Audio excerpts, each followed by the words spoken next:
Justru godaannya di situ, Mbak. Karena Bukalapak ini dimulai dari mimpi pengen punya suatu website, karena saya lihat top website di Indonesia 90% buatan luar negeri. Jarang sekali buatan lokal. Kalaupun buatan lokal, ada juga situs yang aneh-aneh gitu loh. Nggak ada yang situs yang untuk berbuat kebaikan gitu loh. Kebanyakan juga sosial media kan gitu loh. Nah, kita pengen menciptakan sesuatu yang fresh, internet itu digunakan untuk sesuatu kegiatan yang baik gitu, menghasilkan nilai ekonomi gitu. Jadi awalnya orang tua maunya PNS, pokoknya nyari kerja yang pasti, ngapain sih buka usaha sendiri gitu ya. Saya sampai mungkin nggak enak kalau nyebut Bukalapak lagi ngapain. Nggak bisa nyebut gitu lah. Ya lagi apply kerja di sinilah gitu dan sebagainya. Jadi yang terberat itu menurut saya mental awalnya sih, karena butuh keberanian menurut saya. Dan waktu itu... Anda dulu kekeh pokoknya mau buka usaha sendiri itu dari mana kekeh itu? Sebenarnya waktu masuk kuliah di ITB tidak pernah ada mimpi untuk jadi pengusaha. Wong dari Sragen, Mbak. pasti pengen kebanyakan. Di Sragen pada tepuk tangan semua nih nonton. Tapi umumnya orang Jawa Tengah kalau kuliah di ITB itu kebanyakan pengen kerja dengan gaji yang besar. Kebanyakan, 99% lah. Nah, tapi uniknya waktu saya kuliah di ITB, Mbak, itu ada pemikiran bahwa kami itu masuk ITB sudah menggagalkan puluhan ribu peserta lainnya. Bener kan? Ya. Kan pas in-grade-nya katanya paling tinggi, katanya. Seleksinya paling ketat. Seleksinya paling ketat gitu. Jangan sampai keluar, waktu itu ada pemahaman seperti itu. Jangan sampai keluar itu menggagalkan orang lain yang nyari pekerjaan juga gitu loh. Kalau bisa bikin pekerjaan gitu loh. Nah, idealisme itu mulai muncul dan kokoh banget, ngotot pengen bikin sesuatu untuk Indonesia gitu loh. Dan dengan Bukalapak ini target Anda memang agar orang lain bisa lebih mudah berusaha, orang lain punya lapangan pekerjaan. Iya. Dan uniknya saya datang ke semua. Jadi waktu awal-awal memang paling susah adalah ya tadi ya, meyakinkan orang, karena nggak semua orang tahu Bukalapak waktu itu. Apa Bukalapak? Bahkan nggak ada yang ngerti internet gitu loh. Nggak semua yakin langsung join gitu lah. Ini tahun 2010-an ya? 2010-an. Ketika itu belum seheboh ini nih, internet, teknologi dan sebagainya. Waktu itu kami masih 2 orang, mulai dari garasi, kami tinggal di situ, bikin program di situ, tidur di situ juga, makan di situ, semua dari situ. Dan kita yakinkan orang satu persatu, dan memang tidak mudah gitu. Tapi ya berkat ketekunan, terus kemudian kita lakukan itu secara terus-menerus, ternyata animo masyarakat luar biasa. Jadi persisnya cara kerja Bukalapak ini seperti apa? Bukalapak itu adalah situs yang membuka kesempatan bagi semua orang untuk berbisnis. Semua orang, kan namanya kan Bukalapak. Kalau Bukalapak itu kan, misalkan kita ke pasar ya, kan itu tinggal bawa tiker, Bukalapak aja kan. Tinggal dibuka dan gitu. Jadi konsepnya sesederhana itu. Bagaimana semua orang di Indonesia itu bisa memiliki bisnis, bisa punya opportunity yang sama. Jadi ya rata-rata yang Bukalapak di Bukalapak nih siapa? Rata-rata mayoritas memang masih pekerja yang sampingan. Oke. Tapi ada berapa banyak sekarang yang Bukalapak di sana? 450.000. 450.000. Dan yang dijual, saya sempat tadi pagi melihat-lihat Bukalapak yang dijual tuh aneh-aneh juga ya? Iya, semua barang ada. Ada yang aneh-aneh, kita lihat dulu apa saja yang dijual di bukalapak.com. Dan harganya tuh terkadang juga fantastis. Iya. Kita lihat, jadi nah ini batu akik misalnya, ini termasuk yang populer? Iya, batu akik termasuk yang paling besar di bukalapak.com. Nih harganya Mas? Yes. Harganya luar biasa. Iya. Itu laku, ada yang laku sampai sebesar itu harganya? Kalau yang laku paling tinggi itu ratusan juta batu akik ya. Kalau untuk yang miliaran ini, ya ini seperti pasar, memang ada yang menjual miliaran, laku atau tidak. Tapi selama ini yang paling laku, paling besar, yang sudah benar-benar ada transaksinya ratusan juta. Untuk batu akik. Untuk batu akik. Kemudian barang apa lagi yang laku dijual? Apa aja ada, Mbak. Apa aja ada? Pakaian dalam kita ada semua. Dari mulai yang melekat dan ini semuanya ada ya? Ada. Anda juga pembeli Bukalapak nggak? Kan kalau Mas Nadiem kan 6 kali sehari loh dia naik Gojek. Iya. Ya, jadi semua ini dari atas sampai bawah semua Bukalapak nih. Popok anak saya, terus kemudian pakaian anak saya, perhiasan istri saya dari Bukalapak. Semuanya dari Bukalapak. Iya.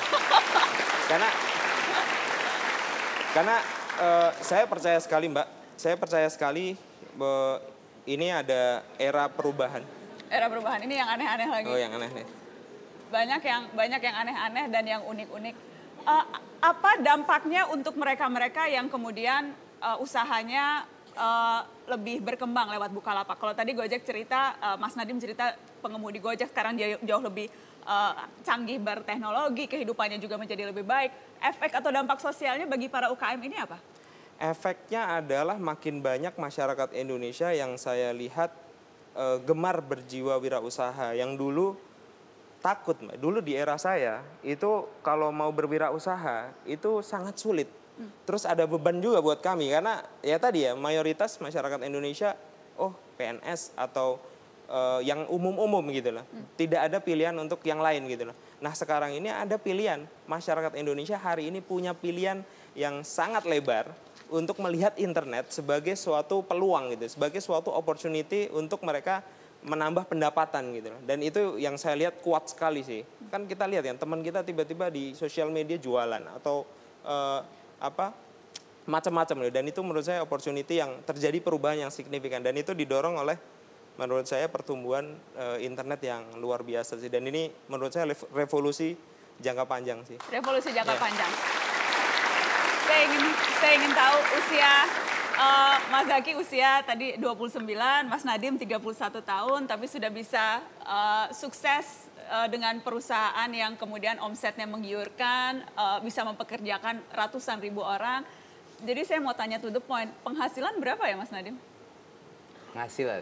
Penghasilan CEO Gojek itu berapa ya? Wah, luar biasa ya berarti. Ya, yang pasti tidak sebesar yang disangka. Gitu. Ya, saya nggak boleh bilang lah, tapi yang udah jelas baru sekarang sebenarnya saya bisa ngambil gaji yang lebih besar. Jadi, sebelumnya? Wah, sebelumnya masih susah-susah sih. Walaupun waktu pertama dapat investment pertama, ya secukup-cukupnya lah ya. Pas baru menikah jadi lebih mencukupi gitu. Tapi baru sejak rounding kedua ketiga baru saya bisa mendapatkan. Jadi kalau bukan penghasilan yang didapat apa dong? Kepuasan apa yang didapat kalau bukan uang? Wah, kalau kepuasan sih setiap hari melihat driver-driver saya senyum dan bangga memakai jaket hijau itu bagi saya kesenangan paling besar lah. Yang tidak bisa dinilai, tidak ternilai ya? Lebih berharga dibandingkan gaji sebesar apapun. Iya, karena ya uang itu masuk keluar gitu, tapi legacy atau kebanggaan untuk bisa membanggakan negara is forever gitu.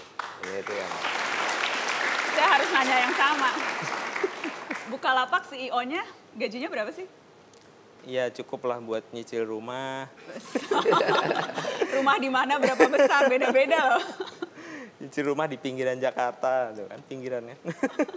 Terus buat nyetor ke orang tua, nyetor ke istri, cukup lah, cukup. Yang didapat kepuasan macam apa yang didapat? Kepuasannya menurut saya lebih kepuasan apa ya? Karena saya bayangin kalau kerja ya, itu autoritinya kan kecil sekali ya. Kita susah sekali melakukan apapun gitu. Dengan bikin Bukalapak ini saya juga nggak mengira sejauh ini Mbak. Dan saya hampir bisa melakukan apapun, hampir bisa belajar apapun. Kan itu sesuatu hal yang menurut saya luar biasa. Dulu yang kami masih mulai dari kos-kosan 2 orang yang masih belajar dari internet. Sekarang mungkin saya bisa belajar ketemu CEO siapa, belajar dari beliau, terus kemudian bisa ketemu pengambil kebijakan, bisa ngiklan di TV juga tuh. Jadi kalau ngiklan di TV itu ceritanya ini, orang tua saya tuh sudah sejak 5 tahun ini kita ngeran Bukalapak, saya ngeran Bukalapak tuh nggak tahu Bukalapak. Orang tua saya nggak tahu Bukalapak. Bukalapak itu apa? Nggak tahu.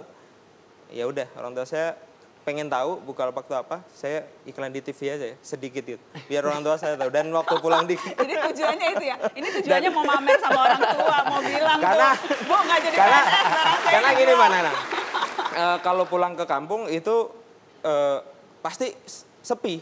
nggak ada kok, orang-orang nggak tahu ya saya ini CEO Bukalapak gitu.